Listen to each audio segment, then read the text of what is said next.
Grismal, ¿dónde está la gorra azul?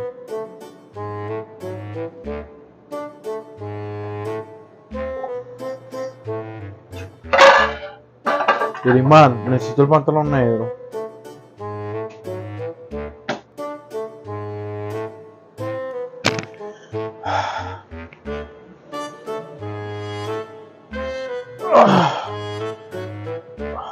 ¿Qué me vas a hacer de desayuno? ¿Qué pasa?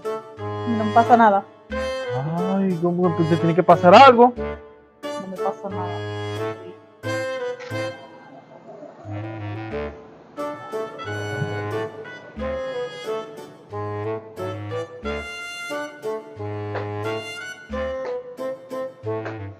Guardia Civil, dígame. Hola, buenas, caballero. Mire que mi mujer lleva 2 horas callada. ¿Así? ¿A qué se debe? No sé, me ha dicho que no le pasa nada. Caballero, mantenga la distancia de seguridad mientras llega la patrulla. Estamos en camino.